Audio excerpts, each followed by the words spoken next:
I love Deaf Crocodile's animated output.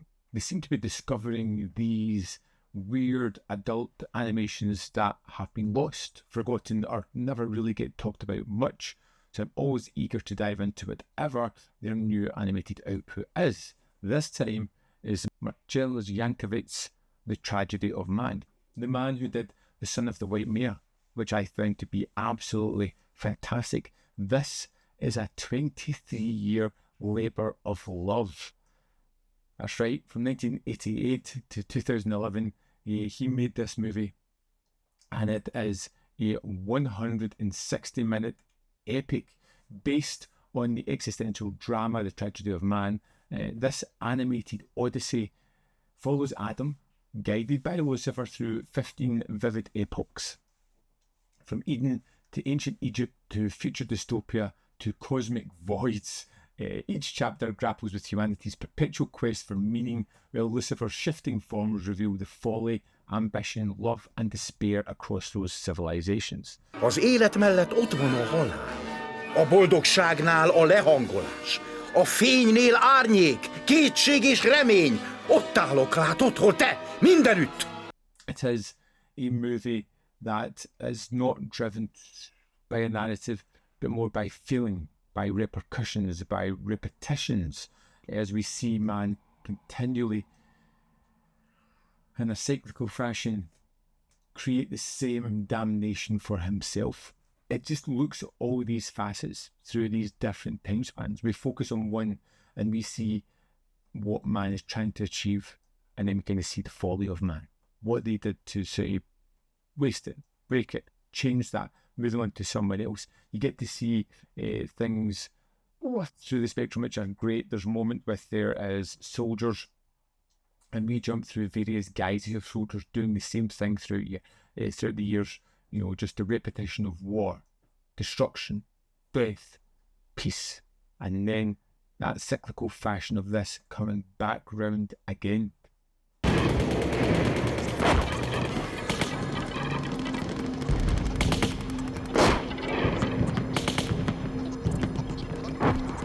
It is a visual kaleidoscope. The animation changes with every time span, and with that you have these different looks and feelings to the film, and some can be more cartoony and almost childlike, some can be more abstract. We get to ones that are very surreal and you're not really sure what this ever-changing artistic take is, but it's mesmeric in the way that it comes across. Robespierre, megelőztél csupán! Ez az egész! Ne kérkedjél vele! Ne hagyjátok beszélni! At its heart, it's an easy tale to understand. You know, you have Lucifer, you have Adam, you watch them as they go through time, and Lucifer's constant twisting of situations, of changing of appearance, so whispering in someone's ear, making them do things, is something you can easily understand. Each historical era gives Lucifer a new mask. A pharaoh, a knight, an industrial tycoon. How he has evil is adaptable, and it shows it through all of these time scales. There are visual allegories in every epoch.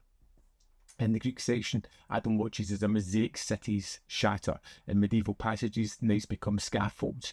The image changes and speaks and tells a story when it doesn't use dialogue to do that, and it's wonderfully artistic and really kind of mesmeric as you see this kind of morph and change in front of your very eyes. And this is an incredibly ambitious animated film. It's not like viewing. It's not one that you'll sit down and just kind of half watch. You have to sit down, get logged in and focus on this. It's immersive as you get drawn into the tale. As you go through segment by segment, it just draws you in and builds upon its narratives and keeps putting that point across again and again and again. Different time, different place, different characters, same kind of results are constantly going through. I love this one yet again. It's not as fun as, say, Feel a Day. It's not as rewatchable as, say, Tamala, but it's something that you kind of want in the collection. It's a kind of standout piece. is one that's visually stunning. It's one that I could see me putting on in the background and while I'm working or writing or doing something, and just being almost captured by the images every now and again. I will sit down and watch it again, absolutely, but it's just visually a stunning piece of work.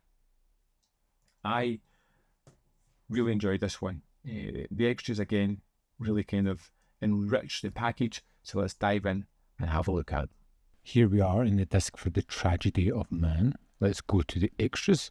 First up, we have a commentaries track by Adam Rakoff, James Hancock and Martin Kessler.